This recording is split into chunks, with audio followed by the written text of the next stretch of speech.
ગુજરાત બોર્ડની 2025નું ધોરણ 10 અને ધોરણ 12 સામાન્ય પ્રવાહ અને વિજ્ઞાન પ્રવાહનું ટાઈમ ટેબલ, મતલબ કે બોર્ડની પરીક્ષાનું ટાઈમ ટેબલ જાહેર થઈ ચૂક્યું છે.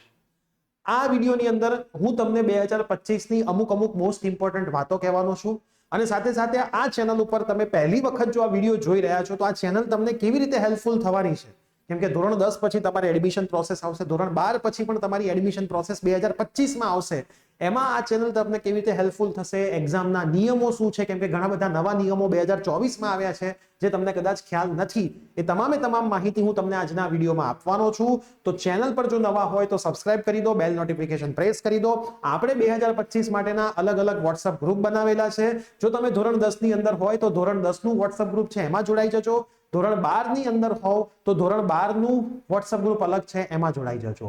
એક વખત વોટ્સઅપ ગ્રુપમાં જોડાવ તો બીજી વખત નહીં જોડાવાનું. અને આ વોટ્સઅપ ગ્રુપમાં ધોરણ 10 ની પ્રિપરેશનના વિડીયો પણ આવવાના સ્ટાર્ટ થશે, 12 ની પણ થશે અને આખી તમારી એડમિશન પ્રોસેસ પણ તમને એ જ ગ્રુપમાંથી 2025માં સમજવા મળશે અને બોર્ડની તમામ લેટેસ્ટ માહિતી પણ તમને એ જ વોટ્સઅપ ગ્રુપમાં વિડીયો મારફતે અને પીડીએફ મારફતે સમજવા મળશે. તો યસ દોસ્તો, મારું નામ છે પ્રિયેશ પટેલ. આપ સબનું હાર્દિક સ્વાગત છે પ્રિયેશ વિદ્યાપીઠ યુટ્યુબ ચેનલની ઉપર.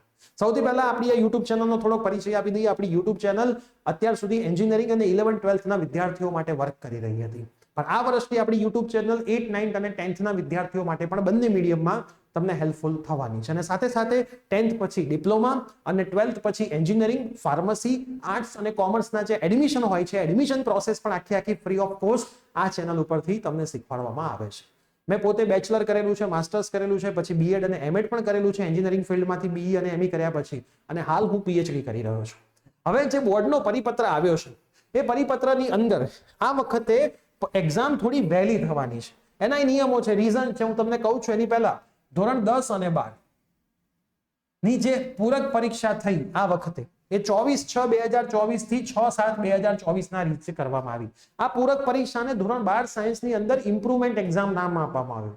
ઘણા બધાને તો એ ખબર જ નહીં હોય કે ઇમ્પ્રુવમેન્ટ એક્ઝામ શું છે. એની પણ હું માહિતી આ વિડીયોમાં આપીશ. 9 અને 12 ની તમામ પ્રવાહની પ્રથમ પરીક્ષાની તારીખ લખેલી છે, ફાઇનલ એક્ઝામની તારીખ પણ અહીંયા લખેલી છે, પ્રખરતા શોધની પણ લખેલી છે. બરાબર. બોર્ડના સૈદ્ધાંતિક મતલબ પ્રેક્ટિકલ પરીક્ષા આ વખતે 31/1 થી 4/2 દરમિયાન લેવામાં આવશે, જે દર વખતે ફેબ્રુઆરીના બીજા વીકથી ચાલુ કરવામાં આવતા હતા. એ થોડી વહેલી કરી છે.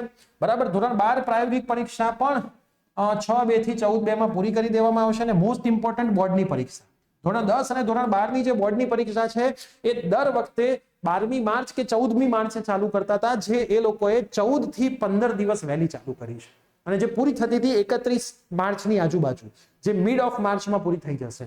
તો 27/2 થી તમારી પરીક્ષા ચાલુ થશે અને 13/3 ના રોજ તમારી એક્ઝામ પૂરી થઈ જશે. બરાબર. તો બોર્ડનું ટાઈમ ટેબલ આવી ગયું છે. 27 ફેબ્રુઆરી થી 13/3 સુધી તમારી બોર્ડની પરીક્ષા છે અને સ્કૂલની 9 થી 11 ની પરીક્ષા 7/4 થી 19/4 છે. હવે નિયમો સમજો. ધોરણ 12 સાયન્સની અંદર 2 વખત એક્ઝામ લેવાય છે. બરાબર. ગુજરાત બોર્ડની વાત છે, સીબીએસઈ બોર્ડની વાત નથી. ગુજરાત બોર્ડમાં ધોરણ 12 સાયન્સની અંદર 2 વખત એક્ઝામ લેવામાં આવે. એ એક્ઝામની અંદર માર્ચ મહિનામાં તમારું જે પરિણામ આવે એમાં તમે ફેલ થાવ કે પાસ થાવ એના પછી 1 મહિના પછી, આ વખતે જે એક્ઝામ હતી એ જૂન મહિનામાં હતી.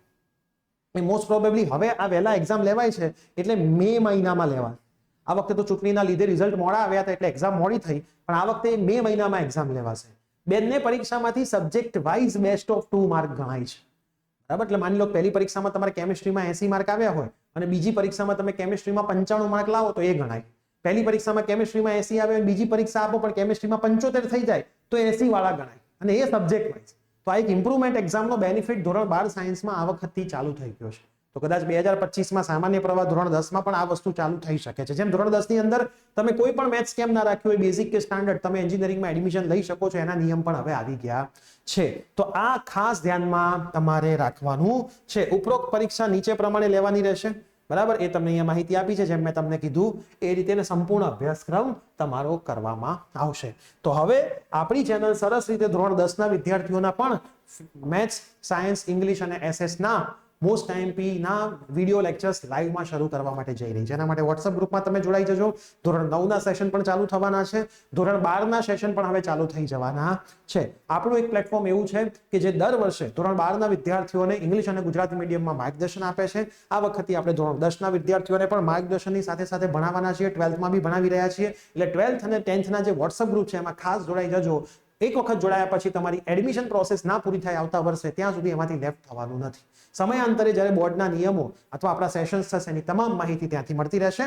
તો જો તમને માહિતી અનુકૂળ લાગી હોય, બોર્ડ માટે સરસ મજાની પ્રિપરેશન કરવી હોય તો ચેનલ પર જોડાયેલા રહેજો, સબસ્ક્રાઇબ કરી દેજો અને તમારા જેટલા પણ સ્કૂલના મિત્રો છે, ટ્યુશન્સના મિત્રો છે, ફ્રેન્ડ સર્કલ છે, દરેકમાં વિડીયોની લિંક શેર કરી દેજો જેથી મેક્સિમમ વિદ્યાર્થીઓ એમના 2025નો જે બોર્ડનો ટાર્ગેટ છે એમાં સારું રિઝલ્ટ એચીવ કરી શકે. તો મળીશું હવે સ્ટ્રેટેજીના વિડીયો અને ભણવાના વિડીયોની સાથે. Till then by, take care.